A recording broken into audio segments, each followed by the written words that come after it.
கர்த்தர் நம்ம நடத்துங்க இல்லையா?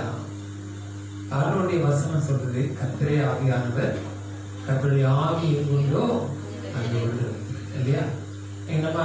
நான் சொன்ன வசனத்தை நீங்க கேட்டீங்கன்னா, பலத்தினாலும் அல்ல பராக்கிரமத்தினாலும் அல்ல கர்த்தருடைய ஆவியினால் ஆகும் அப்படின்னா, இன்னைக்கு நம்ம வாசிக்க கேட்ட அந்த பகுதியில 3 காரியங்களை நம்ம இன்னைக்கு 3 விதமான ஆவிகளை நம்ம இன்னைக்கு கற்றுக்கொள்ள போறோம் இல்லையா?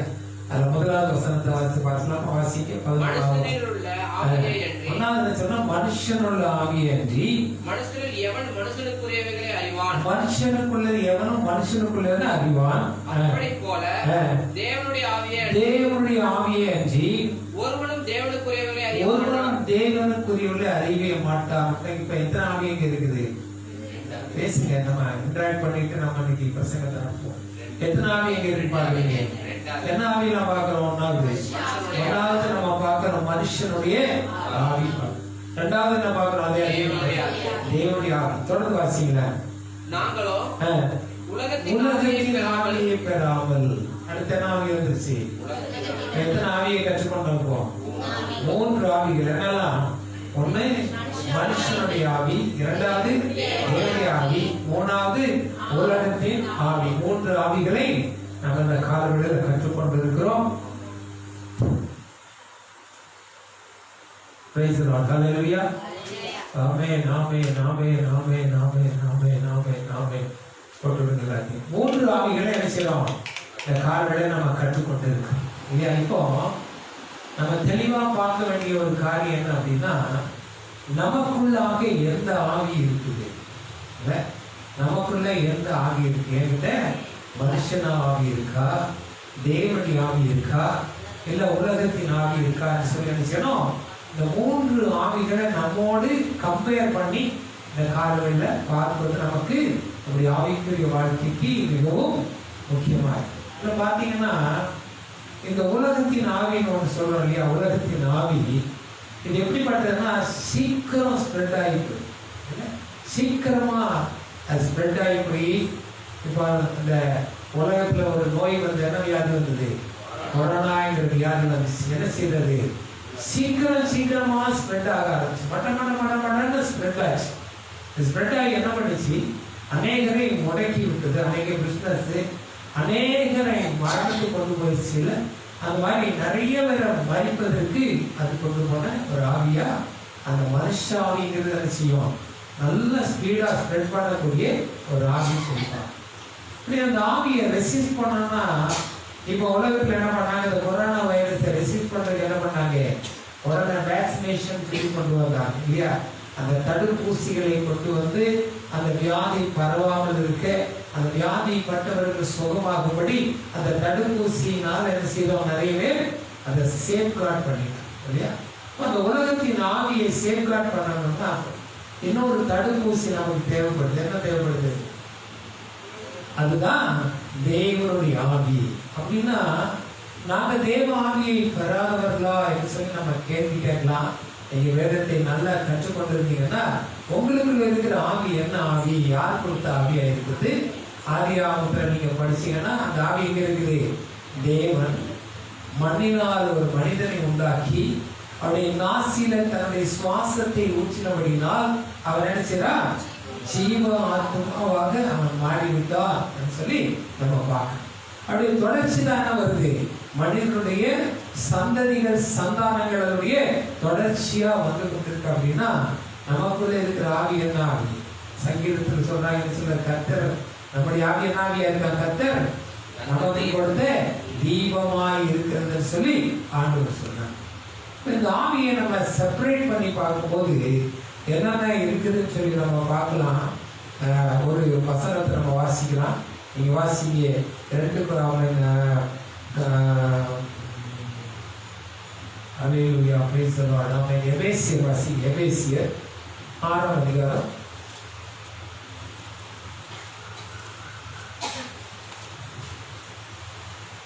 12வது வசனத்தை வாசிங்க. மாமிசத்தோடும் இரத்தத்தோடும் அல்ல, துரைத்தனங்களோடும் அதிகாரங்களோடும் இப்பிரபஞ்சத்தின் அந்தகார லோகாதிபதிகளோடும் வான மண்டலில் உள்ள பொல்லாத ஆவிகளின் சேனைகளோடும். ஆமென். பைபிள் அந்த இடத்துல கொஞ்சம் அண்டர்லைன் பண்றீங்களா? வான மண்டலத்தில் உள்ள பொல்லாத ஆவிகளின் சேனைகள் அப்படின்னா நம்ம தியானிக்க போற தலைப்பு என்ன அப்படின்னா, இந்த ஆவிகளுக்குள்ள இருக்கிற ஆவி, இந்த சேனையில் இருக்கக்கூடிய ஒரு ஆவியை தியானிக்க போகும். இந்த ஆவிக்கு என்ன பெயர் கொடுக்கலாம் அப்படின்னா பொல்லாத ஆவி இல்லையா? பொல்லாத ஆவிகளின் சேனைகள் அப்படிங்கிறாங்க. ஒரு பொல்லாத ஆவின்னு சொல்லி அது ஒரு சிங்குலரா இல்லைன்னா தனிமைப்பட்ட ஒரு காரியத்தை சொல்லாம அது ஏகப்பட்ட பேர் இருக்கிறவங்க இல்லை. ஆண்டவர் நினைச்சுறாரு, ஒரு கடற்கரையில போய் ஒரு மனிதனை சந்திக்கிறாரு. அவன்கிட்ட போய் கேட்கிறான், உன் பேர் என்னன்னு கேட்கிறாரு. அவன் என்ன சொன்னான்? என்னுடைய பெயர் லேகியோன் சொல்லி என்ன சொன்னான்? லேகியோன் ஏன் பேர் இருக்கிற, எங்க ஆயிரக்கணக்கான பிசாசுகள் எனக்குள்ள குடியிருக்கிறபடினால் என்னுடைய பெயர் லேகியோன். அப்படின்னா இந்த பொல்லாத ஆவிகளின் சேனைகள் அப்படிங்கும்போது ஒரு சேனை இல்லை, ரெண்டு சேனை இல்லை, ஏகப்பட்ட சேனைகள். நீங்க பைபிள நல்லா வாசிங்கன்னா இந்த ஆவிகளை பற்றி ஏகப்பட்ட காரியம் பைபிள் எழுதப்பட்டது இல்லையா? என்ன ஆவி இருக்குது? பொல்லாத ஆவி இருக்கு, வஞ்சக ஆவி இருக்கு, பொய் பேசுகிற ஆவி இருக்கு, தனது ஆவி இருக்கு, அசுத்த ஆவி இருக்கு, நல்ல ஆவி இருக்கு. நிறைய ஆவிகளை பத்தி அங்க எழுதி. இப்ப நமக்குள்ள இன்னைக்கு எந்த ஆவி இருக்குது அப்படிங்கிறத நம்ம தெரிஞ்சு கொண்டா, எந்த ஆவிக்கு நான் விளக்கமாய் இருக்கிறேன், அந்த ஆவி எனக்குள்ள இல்லை, அந்த ஆவிக்கு எனக்கு சம்பந்தம் இல்லை என்பதை நாம் தெரிந்து கொண்டோமானால் நம்ம யாரா இருப்போம்? தேவனுடைய ஆவியினால் நடத்தப்படுகிற தேவனுடைய புத்திரராக. ரோமர்ல ஆண்டவர் சொல்றாரு 8ஆம் அதிகாரத்துல, நீங்கள் மறுபடியும் பயப்படுவதற்கு உங்களுக்கு பயத்தின் ஆவியை கொடாதபடி அப்பா பிதாவே என்று அழைக்கும்படியான புத்திர சுவிகாரத்தின் ஆவியை நான் உங்களை யாருக்கு புத்துறது? யாருக்கு புத்துறது? யாருக்கு புத்துறது? இல்ல யோவான்ல ஒரு வசனம் இருக்கு. என்ன சொல்றாரு? பொய்யனும் பொய்க்கு பிதா, நீங்கள் உங்கள் பிதாவினுடைய பிள்ளைகளா இருக்காம பொய்யனும் பொய்க்கு பிதாவுமாய் இருக்கிறான்னு சொல்லி ஒரு வசனம். ஆனா நம்ம யாரா இருக்கோம்? பொய் என்கிட்ட இல்லை, வஞ்சகம் என்கிட்ட இல்லை, கர்த்தருக்கு பிரியமில்லாத எந்த காரியம் என்கிட்ட இல்லைன்னா நம்ம தைரியமா என்ன சொல்லலாம்? தேவனை அப்பா பிதாவே என்று அழைக்கும்படியான புத்திர சுவிகாரத்தின் ஆவியை நான் பெற்றிருக்கிறேன். ஆமே சொல்ல மாட்டீங்களே? நான் புத்திர சுவிகாரத்தின் ஆவியை பெற்றிருக்கிறபடினால் நான் தேவனுக்கு புத்திரனாய் இருக்கிறேன், என் தேவனுக்கு மகனாய் இருக்கிறேன் என்று சொல்லி என்ன செய்ய முடியும்? ஆணித்தரமாக நாம் சொல்ல முடியும். அல்லேலூயா. அப்படி சொல்ல முடியல அப்படின்னா நமக்குள்ள இருக்கிற வேண்டாத ஆவிகளை நினைச்சணும், துரத்தி அடிக்கணும். அல்லேலூயா. துரத்தி அடிக்கணும். என்ன துரத்தி? மனுஷனால முடியாது, தெய்வனால முடியும். தேவனுடைய ஆவியினாலதான் அதை முடியும். ஆவியினால் அச்சாரம் விடப்பட்டாதான் நம்ம கிட்ட வேண்டாத கிரியை, வேண்டாத ஆவிகள் நம்மை விட்டு நீங்கி போவதற்கு அது ஏதுவாக இருக்க முடியும். கர்த்தர் நமக்கு அந்த கிருபை செய்வாராக. இந்த பொல்லாத ஆவியை பற்றி நம்ம கொஞ்சம் இன்னைக்கு சிந்தித்து கொண்டது நல்லா இருக்கும்னு நான் நினைக்கிறேன் இல்லையா? அதற்கு முன்பாக ஒரு 2 வசனங்களை நம்ம வாசிக்கலாமா? இந்த ஆவிகளை பற்றி பார்க்கலாம். தானியேல் 2ஆம் அதிகாரம் 1வது வசனம் வாசிங்க.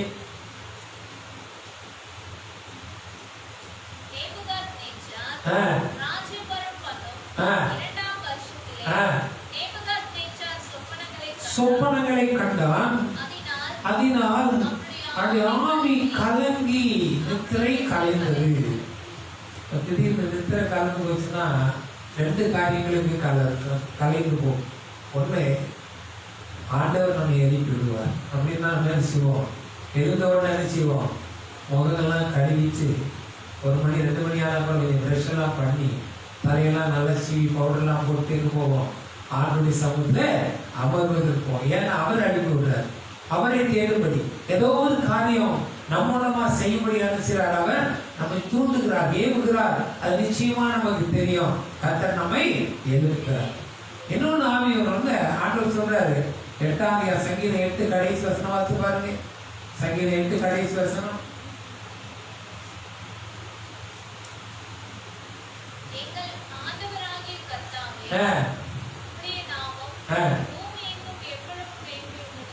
ஐந்து 8 பாரு. கர்த்தர் தமக்கு சித்தமானவனுக்கு நித்திரையை கொடுக்கிறார். சரி, என்ன செய்யற ஆண்டவர் தமக்கு சித்தமானவனுக்கு நித்திரையை கொடுக்கிறார். இப்போ இங்க நேபுகாத்நேச்சாருக்கு என்ன நடக்குது? ஆவியில ஒரு கலக்கம் உண்டானபடினால அவனுடைய நித்திரை என்ன செய்யுது?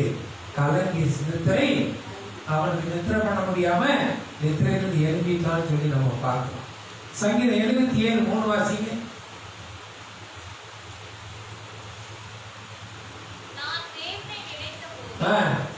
அலறினேன், நான் தியானிக்கும் போது என் ஆவி தொய்ந்து போயிற்று. இல்லையா? ஒரு கலக்கத்தின் ஆவி. இங்க என்ன சொல்ல சங்கீதக்காரன், நான் தேவனை நினைக்கும் போது எனக்கு பயம் உண்டாகி என் ஆவி என்ன செய்து தொய்ந்து போகிற ஆவியாயிருக்குன்னு சொல்லி அங்க நம்ம பார்க்கிறோம். சங்கீதம் 77:6 வாசிங்க.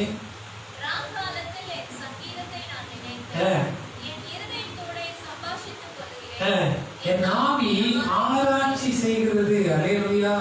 இந்த வாரம் அல்லாத நாட்கள்ல நீங்க இதெல்லாம் எழுதி வச்சு நல்லா படிங்க. நம்ம ஆவி ஆராய்ச்சி செய்யுதா, நம்ம ஆவி தொய்ந்து போகுதா, நம்ம ஆவி கலக்க அடையுதா, இதெல்லாம் நிச்சயம் நம்ம பார்க்கணும். வாசிங்க 2 Corinthians 3:17.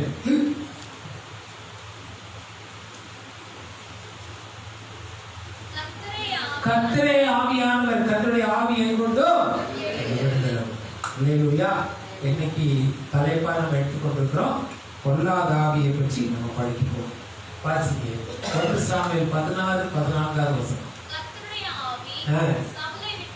சவுலை விட்டு நீங்கி கர்த்தரால் விடப்பட்ட ஒரு பொல்லாத ஆவி அவனை கலங்க பண்ணி கொண்டிருந்தது. சவுல் யாருங்க? பேசணும், நீங்க எல்லாம் பேசணும். சவுல் யாரு? தேவனால் அபிஷேகம் பண்ணப்பட்ட, தேவனால் சாமுவேல் மூலமாக அபிஷேகம் பண்ணப்பட்ட இஸ்ரவேலின் முதல் ராஜா. ஆண்டவரே உருவாக்குனாரா? ஆண்டவரே சவுலை உருவாக்குனாரா? சொல்லுங்க, யோசனை பண்ணுங்க. யார் மூலமா எதுக்காக உருவாக்கப்பட்ட சவுல்? ஜனங்கள் போய் கேட்கிறாங்க. என்ன கேட்கிறாங்க? பெலிஸ்தியருக்கு ராஜா இருக்கு, அமலேக்கு ராஜா இருக்கு, மீதியானுக்கு ராஜா இருக்கு, கிழக்கு மத்தியனுக்கு ராஜா இருக்கு, எல்லாருக்கும் ராஜா இருக்கிற மனுஷன் ஆளுகிற ராஜாக்கள் இருக்கிறாங்க. எங்களுக்கு ஒரு ராஜாவே இல்லையே. அல்லேலூயா. யார் ராஜாவா இருந்தா? ஆண்டவராகிய தேவன் சாமுவேல் தீர்க்கதரிசி மூலமாக ராஜாவாக இஸ்ரவேல் யூதாவை நடத்தி வந்த நாட்களில் இஸ்ரவேல் ஜனங்கள் நினைச்சாங்க, மாமிச பிரகாரமாக எங்களுக்கு ஒரு அரசன் வேண்டும் என்று தேவனிடத்தில் முறையிட்டபடினால் தேவன் நினைச்சார் சவுலை ராஜாவாக அந்த அபிஷேகம் பண்ணப்படுகிறார். நல்லா புரிஞ்சுக்கணும், தோல்வி ஏன் ஜெயம் ஏன், இதை நல்லா புரிஞ்சுக்கணும். இல்லையா? யார் கேட்டா ராஜா வேணும்னு? மனுஷர்கள், இஸ்ரவேல் மனுஷர்கள் கேட்டதுனால தேவன் நினைச்சார் பொறுக்க முடியாதபடி ஒரு மனுஷனை ராஜாவாக அவங்களுக்கு கொடுத்தார். இல்லையா? இப்ப அந்த ராஜா எப்படி ஆளுகை செய்து கொண்டு இருக்க வேண்டியவன்? என்ன ஆச்சு? சாமுவேல் தீர்க்கதரிசி போய் சொல்றான், நீ போய் அமலேக்க முற்றுமாய் நீ சங்கரிக்க வேண்டும் என்று சொல்லி சாமுவேல் மூலமாக அவங்க வார்த்தை சொல்லப்படுது. இவன் அமலேக்க போறான், சண்டை போடுறான். என்ன செய்யறான்? என்ன செஞ்சான்? வசனம் சொல்லுங்க. என்ன செய்தான்? முதல் தரமானவைகளையும் அந்த ராஜாவையும் கொலை செய்யாதபடி, அழிக்காதபடி அவையெல்லாம் கொண்டு வந்துட்டான். யாருக்கு ஆண்டவர் வெளிப்படுத்தி கொடுக்கிறாரு? சாமுவேல் தீர்க்கதரிசிக்கு வெளிப்படுத்தி கொடுக்கிறார். போ, சவுல் என் வார்த்தைக்கு கீழ்ப்படியாமல் போயிட்டான். ஆண்டவருக்கு தெரியாதா? ஆண்டவருக்கு தெரியாதா? முதலாவது ஒருத்தன் அபிஷேகம் பண்ற ராஜாவா இல்லையா? முதலாவது தோல்வியா? எனக்கு முதலாவது என் காரியத்துல தோல்வியா? இல்ல, யாருடைய திட்டம்? மனுஷனுடைய திட்டம். செயல்படுத்தினா தேவன் தான் செயல்படுத்துகிறார். முதலாவது ஒரு தோல்வியா என்று சொல்லி தேவனுடைய திட்டங்களுக்கு ஒரு தோல்விக்கு ஒரு காரணமோட தோன்றலாம். இல்லையா? புதிய பாட்டில் நல்லா படிச்சீங்கன்னா அப்போஸ்தலனாகிய பவுல் இந்த பழைய ஏற்பாட்டின் நியமங்கள் இதெல்லாம் பற்றி கண்டனம். ஆனா புதிய ஏற்பாட்டில் என்ன சொல்றாரு? நீ கர்த்தருக்கு பயந்து, நீ ரட்சிக்கப்பட்டு ஞானஸ்நானம் எடுத்து கர்த்தருடைய பந்தியில நீ ஐக்கியமா இருந்தா கர்த்தருடைய பிள்ளையாக நீ மாற முடியும். நீ நியாய பிரமாணத்தின் மூலமாக நீ போனீங்கன்னா நிச்சயமா நியாய பிரமாணத்தின் கட்டளையை உன்னால கை கொள்ள முடியாது. நான் தேவன் உண்டாக்குன நியாய பிரமாணம் அவமா போயிச்சோ, அந்த அவமா போகல. நியாய பிரமாணம் நமக்கு எதை கொடுக்குது?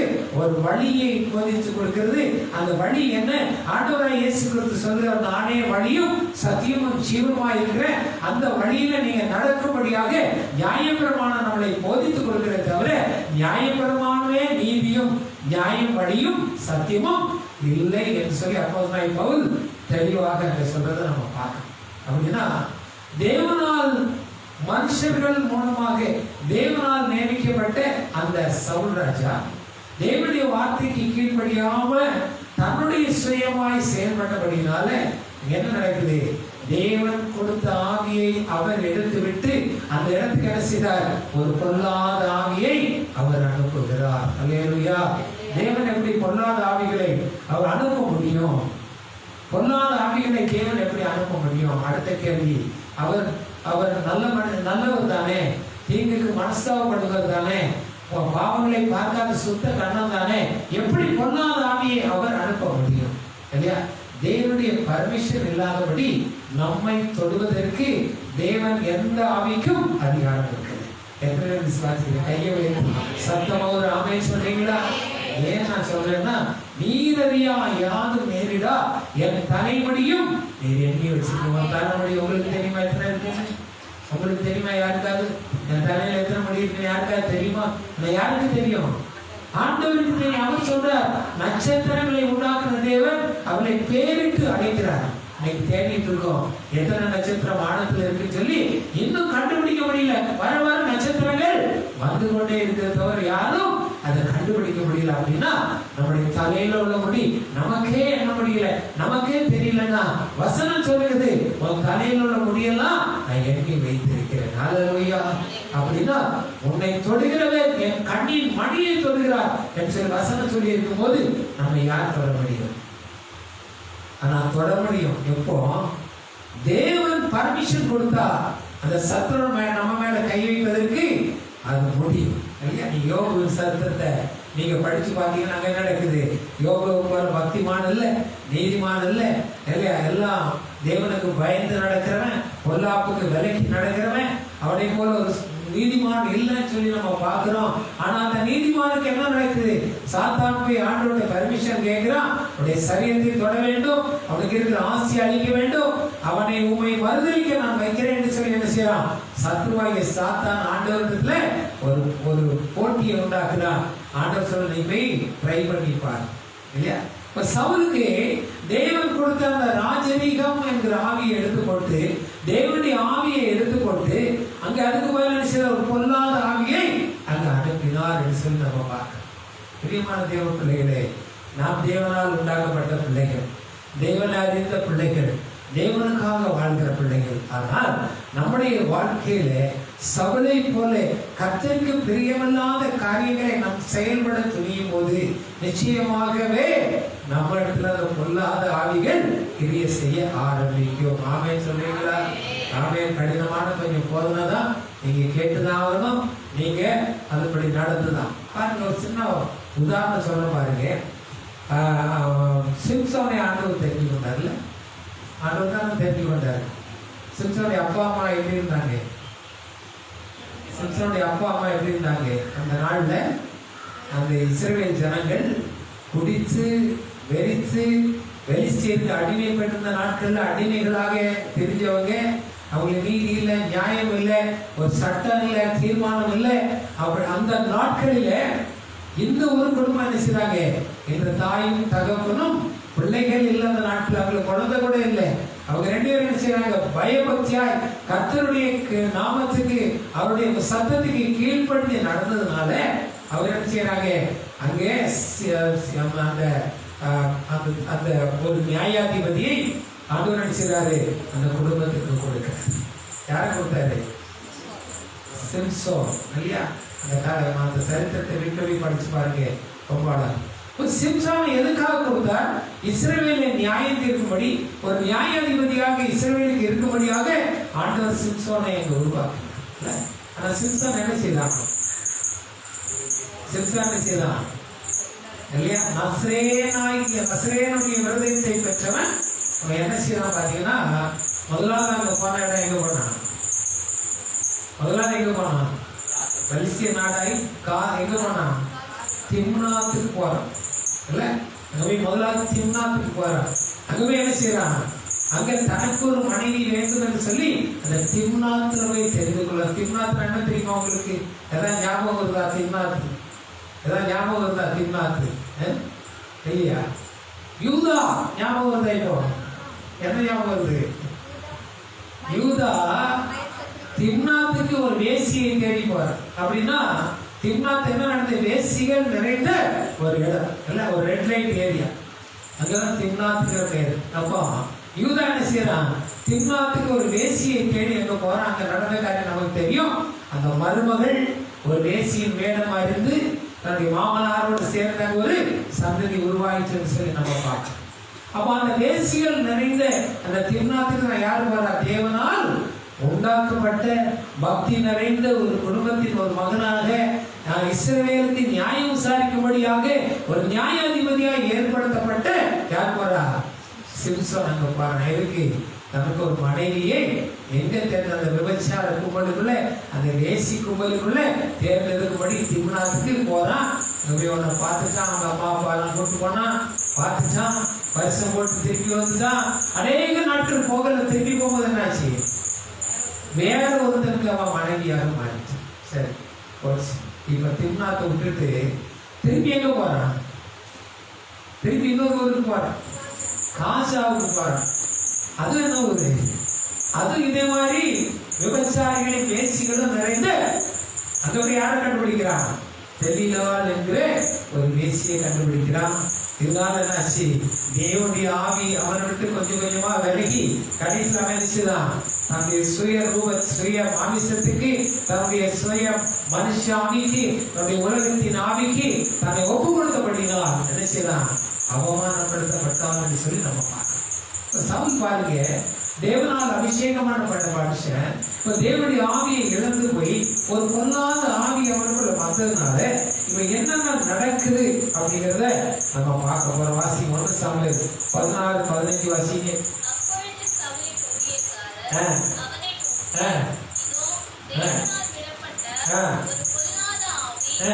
உண்மை கலந்து பண்ணுகிறதே. அன்பு தெய்வ பிள்ளைகளே, இந்த வாழ்க்கையில் இன்னைக்கு ஏதாவது ஒரு கலக்கம் தோன்றுதா? ஒரு கலக்கம் உங்க வாழ்க்கையில் இருக்குதா? உங்க மனசு கலங்கி போயிருக்குதா? உங்க உள்ள கலங்கி போயிருக்குதா? எதை குறித்தோடு நீங்க கலக்கப்பட்டு இருந்தீங்கன்னா அந்த கலக்கத்துக்கு காரணம் என்ன என்பதை நம்ம இன்னைக்கு அறிந்து கொள்ளும். கலக்கத்துக்கு காரணம் என்ன? பொல்லாத ஆவியின் கிரியை. அல்லேலூயா. ஒரு கலக்கம் எங்க ஒரு கலக்கம் வந்துருச்சோ அங்க என்ன? அது பொல்லாத ஆளுகையின் ஆவியின் ஆளுகை அந்த உண்டாயிற்று என்பதை என்ன செய்யலாம்? நம்ம தெரிஞ்சு கொள்ளலாம். முதலாவது என்ன செய்யறாங்க? கலக்கம். யாரும் கண்டுபிடிக்கிறா பாருங்க. சவுலுக்கு தெரியாது. ஏன் அப்படின்னா அவன் இன்னும் ராஜாவா தான் இருக்கான், இன்னும் அரையணையில தான் இருக்கான், இன்னும் அவனுக்கு சேவர்கள் இருக்காங்க, இன்னும் ராஜ்யவார் அவன் கையில தான் இருக்கு. எல்லாம் அவன் கையில இருக்கிறதுனால சவுல் என்ன செய்யலாம்? நான் என்றும் தேவனுடைய ஆவியை பெற்றவனாய் இருக்கிறேன், நான் இன்னும் அரசனாய் இருக்கிறேன் நினைச்சிட்டு இருக்கான். ஆனா அவனுக்குள்ள சூழ்ந்திருக்கிற அவனுடைய ஊழியக்காரங்க அவனுடைய செயல்களை பார்த்து என்ன சொல்றாங்க? ஐயா, உமக்குள்ள இருக்கிற நல்ல ஆவி போயிடுச்சு. இப்ப என்ன ஆவி இருக்கு? ஒரு பொல்லாத ஆவி உமை கலங்கடிக்க பண்ணுகிறதே. இது யார் சொல்றா? யார் சொல்றா? இல்லையா? நமக்கு சாட்சி வேணுங்க இல்லையா? நம்மளுடைய சாட்சி என்ன செய்யக்கூடாது? நம்ம கெடுத்துக்கூடாது இல்லையா? நம்முடைய சாட்சி எப்படி இருக்கணும்? மற்றவர்கள் நம்ம பற்றி என்ன செய்யணும்? இவனோட தேவ மனுஷன், இவன் தேவனால் அலங்கரிக்கப்பட்டவன், இந்த மனுஷி தேவ மனுஷி, இவன் ஒரு தீர்க்கதரிசி, இவன் வாயிலிருந்த வார்த்தைகள் நன்மைதான் வருமே தவிர தீமையான வார்த்தைகள் வராது என்பதை யார் நான் சொல்லிட்டு இருக்க முடியாது. நான் நீதிமான், நான் நீதிமான், நான் பரிசுத்தன், நான் பரிசுத்தன்னா நான் சொல்லிக்கலாம். சவுல போல நான் இன்னும் ராஜா ராஜாதான் நான் சொல்லிக்கலாம். ஆனா கூட இருக்கிற ஊழியக்காரங்க என்ன சொல்றாங்க? ஐயா, ஒரு பொல்லாத ஆவி உமை கலங்க பண்ணுகிறதே, தேவனுடைய ஆவி இடத்திலிருந்து வெளியேறி விட்டது. அல்லேலூயா. புரியுதா? ஒரு கலக்கம் வந்துச்சுன்னா இல்ல மற்றவர்களுக்கு நம்முடைய சாட்சி கெட்டு போன சாட்சியா இருந்தா நமக்குள்ள என்ன இல்லை? தேவனுடைய ஆவி இல்லை. நமக்குள்ள என்ன ஆவி இருக்கு? பொல்லாத ஆவி இருக்கு என்பதை நாம் உணர்ந்து கொள்ள வேண்டும். 1 சாமுவேல் 16-14 முதல் வார்த்தை வசனம் அங்க என்ன சொல்றோம்னா, இந்த பொல்லாத ஆவி அவனை கலங்க பண்ணி கொண்டு இருக்கிறது என்று சொல்லி நம்ம பார்க்கிறோம். 16-17 வாசிங்க. சவுல் தன் ஊழியக்காரர் வேலைக்காரரை பார்த்து, நன்றாய் வாசிக்கத்தக்க ஒருவனை தேடி என்னிடத்தில் கொண்டு வாருங்கள் என்றார். அப்பொழுது அந்த வேலைக்காரரில் ஒருவர் பிரதியுத்தரமாக, இதோ பெத்லெகேமை நாங்கள் ஈசாயின் குமாரன் ஒருவனை கண்டிருக்கிறேன். அவன் வாசிப்பதில் தேறினவன், அவன் பராக்கிரமசாலி, வாசிப்பதில் தேறினவன், யுத்த வீரன், காரிய சமர்த்தன், சௌந்தரியம் உள்ளவன், கர்த்தர் அவரோட கூட இருக்கிறார் என்றான். அப்பொழுது சவுல் ஈசாய் என்ன நடக்குது பாத்தீங்கன்னா, நீங்க ஒரு நல்ல வாசிக்க ஒருவனை கொண்டு வாங்க அப்படின்னு கேட்கிறேன். எதுக்கு?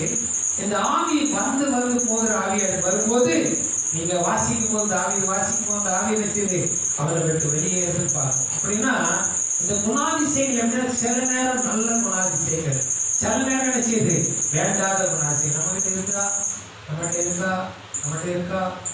இருக்கா கொஞ்சம் பாருங்க. சில நேரம் ரொம்ப நல்லா இருக்கும், சில நேரம் வாய்ப்பு வந்தபடி. அதாவது இந்த கொலையாடிகளை போய் பார்த்தாதான் இந்த கிறிஸ்தவங்களுடைய உண்மையான சொருபம் தெரியுமா. முடிய பிடிச்சி முடியலை சண்டை போட்டுருவாங்க, வாயில என்ன வார்த்தை வருதுன்னு தெரியாது. அபிஷேகம் பண்ணப்பட்டோம்னா நான் தேவனுடைய பிள்ளையா, இதெல்லாம் அந்த நேரத்துல இல்லை அப்படின்னா வந்து போகிறார். நிச்சயம் நிரந்தரமாய் தங்குற ஆவியா இருந்தாலும் அப்படியே கிரியை எப்படி இருக்கும், வந்து சில நேரம் நல்ல கிரியை, சில நேரம் அசுத்த கிரியை, சில நேரம் நல்ல வார்த்தை, சில நேரம் கெட்ட வார்த்தை, சில நேரம் நல்ல செயல், சில நேரம் கெட்ட செயல். அல்லேலூயா. இருக்கா கொஞ்சம் நீங்க ஆராய்ந்து பாருங்க. ஒன்னாவது கலக்கத்தின் ஆவி இருக்கா? ஏன் கலங்கணும்?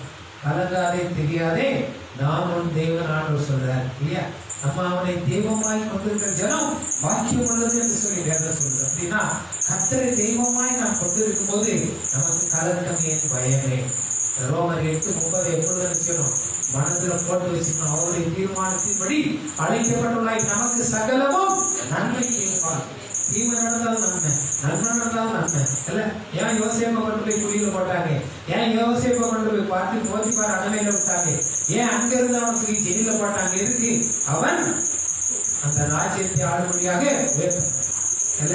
சிங்காசனத்தில் அமர்படி யார செய்வாங்க? தானியேல் கொண்டு போய் போட்டாங்க, சிங்கங்களின் கவியில போடுறாங்க. போடப்பட்ட எல்லாமே காலி பண்ணணும்னு சொல்லி என்ன செய்யறாரு? அந்த இடத்துல அவர் அதை அனுமதிக்கிறார் இல்லையா? இன்னைக்கு நமக்கு அந்த ஆவி இருக்குதா? வந்து போற ஆவி இருக்குதா இல்லையா? நான் தேவனுடைய பிள்ளையா இருந்தா, வசனத்தின்படி நான் நடக்கிறவனா இருந்தா, எப்பொழுதும் எனக்குள்ள இருக்கிற ஆவியின் கனியாகிய தேவனுடைய ஆவி எனக்குள்ள இருக்கணும். எல்லா நேரம் இருக்கக்கூடாது, மனுஷாமி எனக்குள்ள இருக்கக்கூடாது இல்லையா? அதற்கு கலாத்தியர் 6 படிக்க வேண்டுமே. ஆவியின் கனி என்ன இருக்கு, மாமிசத்தின் கிரி என்ன இருக்கு, ஆண்டவர் தெளிவாக நம்ம இடத்துல சொல்லி கொடுக்கிறார். வாசிங்க 1 சாமுவேல் 17:11.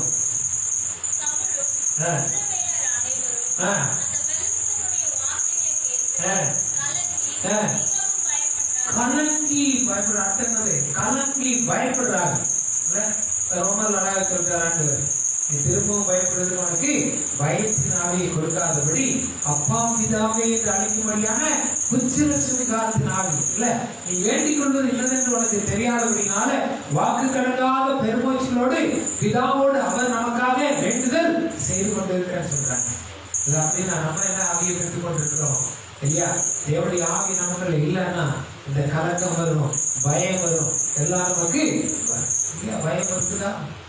பயம் வருதா? இந்த பயம் அப்படின்னா ஒரு கரப்பாம்பூச்சியை பார்த்து பயப்படுற இயல்பு, அந்த பயம் இல்லை. ஒரு எலியை பார்த்து பயப்படுறது ஒரு இயல்பு. ஒரு சிங்கத்தை பார்த்து நம்ம பயப்படலாம், ஒரு யானை கிட்ட வந்தா பயப்படலாம், ஒரு வண்டி நம்ம மேல வந்தா பயப்படலாம். அது வந்து இயல்பான பயம். இந்த பயம் வேற.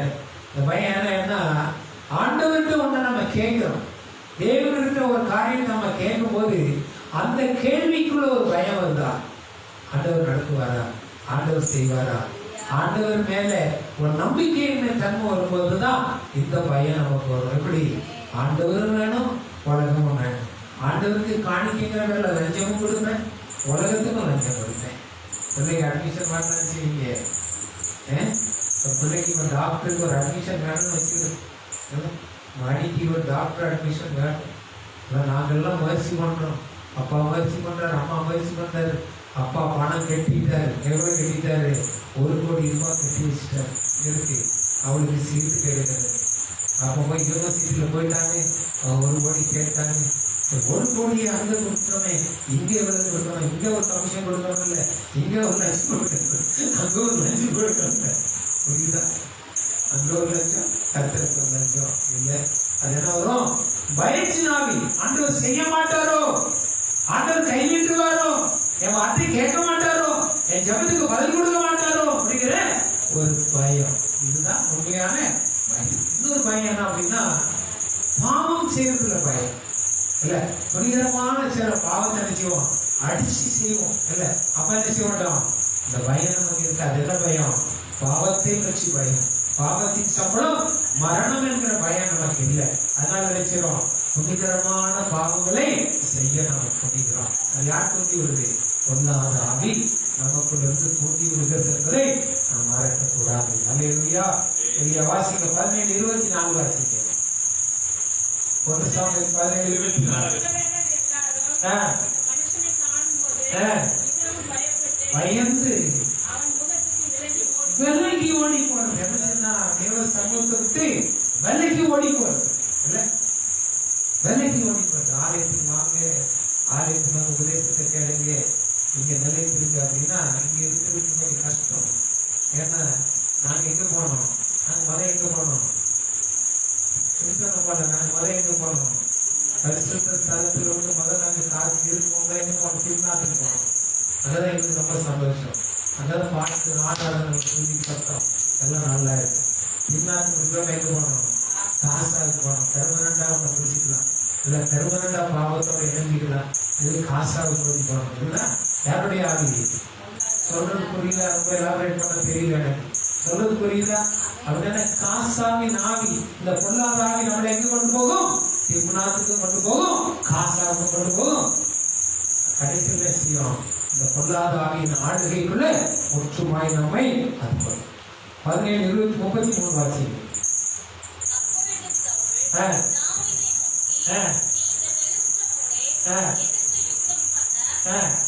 உன்னால முடியாது இல்ல.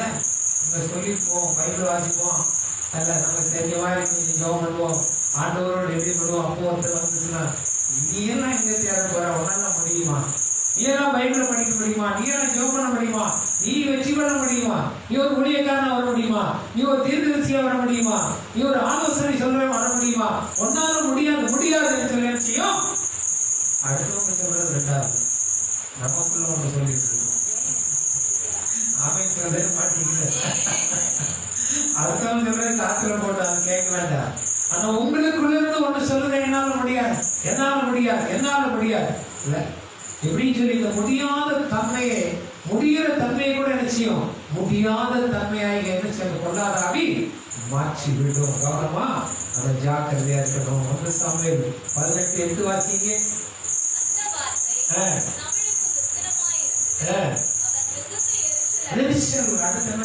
ஏண்டாத காரியத்தில் நிச்சயம் எரிச்சி விடுற ஆவி, எரிச்சலினார் இல்ல. இந்த பொல்லாத ஆவிகளின் சேனைகளின் ஒரு பிரிவு, சேனைகளோட ஒரு பிரிவு தான் ஆவி.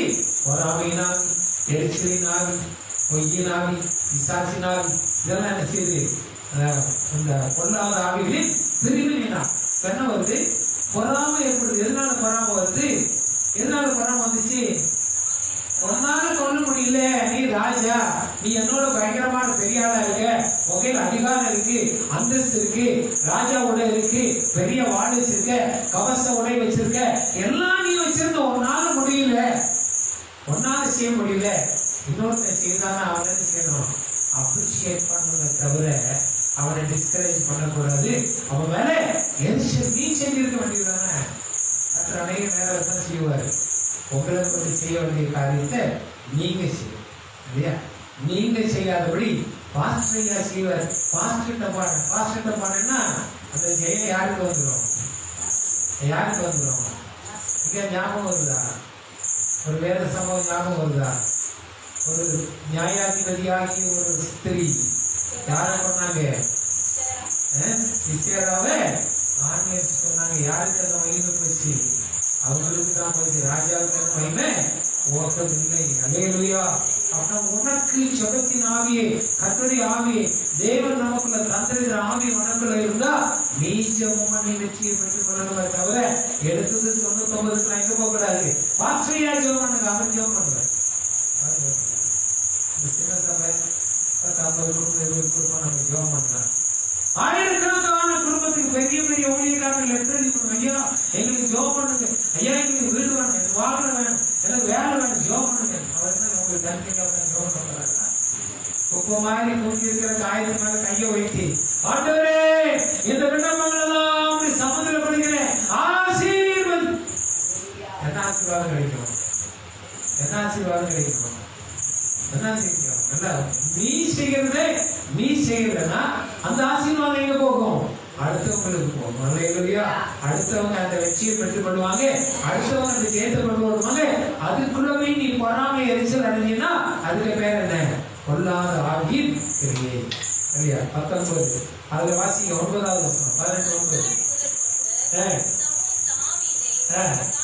காயமாக நம்ம பார்க்கிற உள்ளத்துல ஒண்ணு வெளியில ஒண்ணு. பிரைஸ் லார்ட் சிஸ்டர், நல்லா இருக்கீங்களா? பிரைஸ் லார்ட் பிரதர், நல்லா இருக்கீங்களா? நல்லா இருக்கேன்.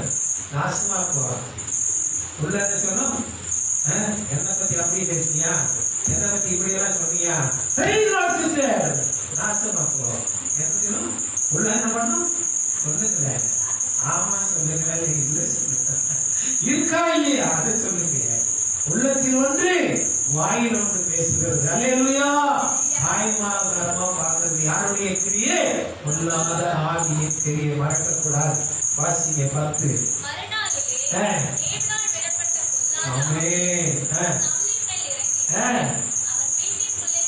ஐயோ என்ன சொல்றது? தீர்க்கதரிசனம் சொல்றான் சவுல். என்னத்துல? பொல்லாத ஆவி நிறைந்தவனாய் வீட்டுக்குள்ள வந்து தீர்க்கதரிசனம் சொல்றான், சபையில சொல்லல. புரியுதா? நானே சொல்றீங்களா? புரியுதா? இந்த அம்மா தீர்க்கதரிசி அந்த வீட்டுக்கு போலாங்களா? ஐயா அந்த தீர்க்கதரிசி ரொம்ப நல்லவர், அவர் வீட்டுக்கு போலாமா? போலாங்களா? பாஸ்டரையா கூட்டிட்டு போவோம், அது நல்லது. பாஸ்டரையும் சேர்த்து கூட்டிட்டு போலாம். தீர்க்கதரிசி வீட்டுல தீர்க்கதரிசி பண்ணுவாங்க. அல்லேலூயா. என்ன ஆவி? சொல்லுங்க, வாயத்திறன்னு சொல்லுங்க, பயப்படாதீங்க. அது என்ன ஆவி? பொல்லாத ஆவி. சபைக்கு போறியா? போறேன்னு போனா ஒரு காரியம் வேணுமா? வீட்டுல முழங்கால போடு, முழங்கால போடல முட்டி போட சப்பனங்கால போடு, ஏதாவது போடு. ஆண்டவரே இந்த காரியத்துல எனக்கு ஒரு தெளிவான பதில் வேணும் சொல்லி கேட்டு ஆண்டோட சமத்துல வாங்க. நீ போற சபையில உன்னுடைய ஆசாரி மூலமா கற்றவனுக்கு தீர்க்க தரிசனத்தை கொடுப்பார். ஆமென் சொல்லுங்க, சொல்லுங்க ஆமென். அதை விட்டுப்பட்டு அந்த அம்மா தீர்க்கதரிசி, அவன் தீர்க்கதரிசி, இந்த பொண்ணு மாப்பிள்ளை சரியா இருக்குமா, போய் கேட்டுருவோமா, பொருத்தம் நல்லா இருக்குமா? கேஷ பாக்குறது. கல்யாணத்துல என்ன பார்ப்பீங்க? கல்யாணத்துக்கு முதல்ல என்ன பார்ப்பீங்க? ஐயா கல்யாணம் பண்ணி கொடுத்தீங்கல்ல, கல்யாணம் பண்ணி கொடுத்தீங்களா? என்ன பார்த்தீங்க? முதலாவது கேஷ பார்த்தீங்க, ரெண்டாவது என்ன பார்த்தீங்க? கலரை பார்த்தீங்க, மூணாவது என்ன பார்த்தீங்க? பார்க்க வேண்டியதை பார்க்குறேன், கேரக்டரை பார்க்குறேன். என்ன பார்த்தீங்க? கேஷ பார்த்தீங்க, கலரை பார்த்தீங்க, கேரக்டரை பார்த்தீங்க, ஏமாந்து யாமே சொல்ல பார்த்தீங்க. அது யாருடைய கிரியை? பொல்லாத அல்லேலூயா, அல்லேலூயா. தாய்மாரமா பார்க்கிறது. 18-11 வாசிங்க. அப்பொழுது சவுல் தாவீதை சுவரோடு சேர்த்து கொலை வெறி குத்தி கொன்றுவிடும், கொன்றுவானே. வாயில வருதா வார்த்தை? வருதா? கொன்றுவானே. யாருடைய ஆவி? பொல்லாத ஆவி. கவனமா நம்ம இருக்கு. அடுத்து 18, 17, 19, 25 வாசிங்கன்னா நான் சொல்றேன். தாவீதுக்கு என்ன செய்றாங்க? சவுலுடைய மூத்த மகள் மேராபை என்ன செய்யறாங்க? அவனுக்கு திருமணம் பண்ணி கொடுக்கிறேன்னு சொல்றான். திருமண நாள் வந்தோடனே என்ன ஆச்சு? மேரா யாரு கொடுத்தா? தாவீது கொடுத்தானா? வேற என்ன கொடுத்துட்டான் இல்லையா? ரெண்டாவது என்ன ஆச்சுன்னா, மீகால் அவனை லவ் பண்ற, தாவீதை நேசிக்க. சவுலுக்கு சந்தோஷம். எதுக்கு சந்தோஷம்? தாவீது தன்னுடைய மருமகன் ஆயிடுவான் சந்தோஷம் இல்ல, மகளுக்கு ஒரு நல்ல மாப்பிள்ளை கிடைச்சிட்டான் சந்தோஷம் இல்ல. கண்ணியில மாட்டிட்டா இவனை பெலிஸ்தியர் கையில கொண்டுலாம். இவன் பரிசமா 100 நுனித்தோல் கையில யாருக்கு? பெலிஸ்தனுடைய நுனித்தோல் பரிசமா கொண்டு வா, பெலிஸ்தியவனை வெட்டி போட்டுருவான். நாம தாவீது நினைச்சுதான் 100 200 கொண்டு போச்சு. அல்லேலூயா. அவனால என்ன இருக்குது? ஒரு ஏமாற்றுகிற ஆவி. அல்லேலூயா. இது என்ன? மற்றவனை ஏமாற்றுகிறது என்ன ஆகுது? பொல்லாதவருடைய ஆவி இருக்கா நமக்குள்ள இருக்கா? ஏமாற்றுகிற ஆவி நமக்குள்ள இருக்கா? கொஞ்சம் யோசனை பண்ணி பாருங்க. யாரையும் ஏமாத்தி இருக்கோமா? இல்லையா? இதுவரைக்கும் போட்டோம். இனிமே அந்த ஆவிகள் நமக்குள்ள வரக்கூடாது. அல்லேலூயா. இல்லையா? இதுக்கு என்ன ரெமடி? இதுக்கு என்னதான் நம்ம செய்யறது? இதுக்கு எப்படி நம்ம விடுதலை பெற்றுக்கொள்ளும்? இந்த ஆவி எனக்கு இருக்கு, எல்லாத்தையும் இருக்கு. கொஞ்சம் நம்ம வீட்டுல போய் கொஞ்ச நேரம் அமைதியா உட்கார்ந்து கொஞ்சம் நம்ம சிந்தித்து பார்த்தா இதுல 95% என்ன இருக்கும்? சொல்லுங்க. 95% சொல்லுங்க. ஆமாவா இல்லையா? இருக்கும். இது என்ன வழி? இதை போக்கடிக்கிறதுக்கு என்ன வழி? பொல்லாதாரியை போனான்னு போக போயிருமா? வாசிங்க. அதுக்கு வசனம் வாசிப்போம். அப்போஸ்தலர் 19:13 வாசிங்க. அப்போஸ்தலர் 19:13.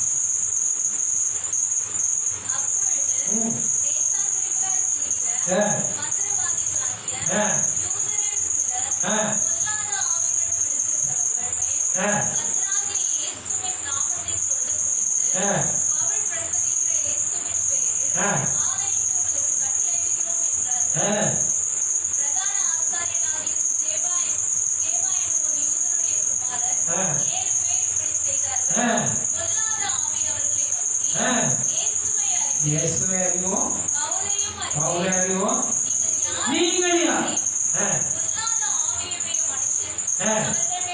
பயந்து பலாத்காரம் பண்ணி ஓடிப்போனார். ஏன் இல்லைன்னா மனுஷ சக்தி மந்திரவாதம் அங்க இருக்கா? தேசாந்திரிகளாய் சுத்தித்திரிகிற சில மந்திரவாதிகள், ஸ்கேவான் என்கிற தேவாலய தன்னுடைய பிள்ளைகள், இவங்க என்ன வச்சிருக்காங்க? உலகத்தின் ஆவியும் மந்திர மனுஷாவையும் வச்சிருக்கிறவங்க அந்த பொல்லாத ஆவிகிட்ட போய் சொல்றாங்க, இயேசுங்கிற நாமத்துல நீ போ அப்படிங்கிற அந்த ஆவியில சொல்லுது. இயேசுவையும் தெரியும், பவுலையும் தெரியும், உன்னையும் தெரியும், நீ யார்? சட்டையெல்லாம் தூக்கி வச்சுட்டு அவன் ஆடை இல்லாததாக திரும்ப பண்ணிடும். அப்படின்னா இந்த பொல்லாத ஆவி முறை மந்திரவாதிகிட்ட போகக்கூடாது, கயிறு கட்ட போகக்கூடாது, தாயத்து கட்ட போகக்கூடாது. இல்லையா? அவன் எங்கெல்லாம் விடுது? எங்கெல்லாம் விடுது? வாசிங்க. 19:12. உருமால்களையும், யார்? தேவனுடைய மனுஷனாகிய பவுல் அவருடைய சரீரத்தில் இருக்கிற உருமால்களையும் கச்சைகளை கொண்டு வியாதிகள் அவர்களுக்கு நீங்கிச்சு, பொல்லாத ஆவிகளும் அவர்களை விட்டு போச்சு. எங்க போனோம்?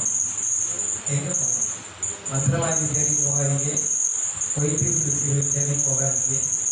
ஊழியத்துக்கு சபைக்கு வாங்க, ஊழியக்காரத்தை வாங்க, ஊழியக்காரனை நம்புங்க, விசுவாசிங்க. தேவனால் அபிஷேகப்பட்ட ஊழியக்காரத்தை விசுவாசிங்க, நம்புங்க. கர்த்தர் பேரை கொண்டு எனக்கு விடுதலை கொடுப்பார், நம்புங்க. கர்த்தர் செய்வாரு. அந்த ஆவிகளை உங்களுக்கு விரட்ட அவர் போதுமானவர். அல்லேலூயா. லூக்கா 8:2 வாசிங்க.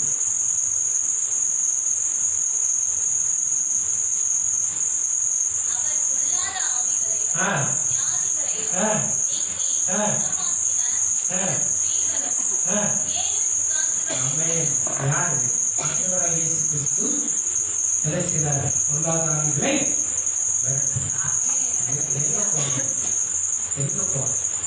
என்னுடைய குணங்கள் மாறு, என்னுடைய குணாதிசயங்கள் மாறு. இருக்கிற மனுஷாவி உலகத்தின் ஆவி எனக்கு எதிர்த்து போகும். இந்த பொல்லாத ஆவிகளின் சேர்ந்தாகிய கிரியைகள் எனக்கு விலகன்னா எங்க போனோம்? எங்க போனோம்? தேவனுடைய சமயம். பாருங்க, கொஞ்சம் ஒரு சின்ன காரியம் சொல்றேன், முடிக்க போறேன். ஒரு சின்ன காரியம் பாருங்க. ஆண்டவரை இயேசு கிறிஸ்துவோட யாரும் 2 கலர்ல செஞ்சுறாங்க. கல்யாணம் இல்லையா? அம்மாவில் அண்ணன் சொல்லுங்க, மாமாவின் இல்லை சொல்லுங்க. 2 மறைஞ்சாங்க இல்லையா? அப்போ இந்த 2 கல்லர்கள் சிலுவைக்கு போனாங்களா? கவனிக்கிறீங்களா? இந்த 2 கல்லர்கள் அவங்க தங்க சிலுவையை சுமந்திருப்பானுங்களா? சொல்றீங்களா? இல்ல. ஏன் இயேசுப்பா மாத்திரம் சிலுவை சுமக்க வச்சாங்க? ஏன் சுமக்க வச்சாங்க?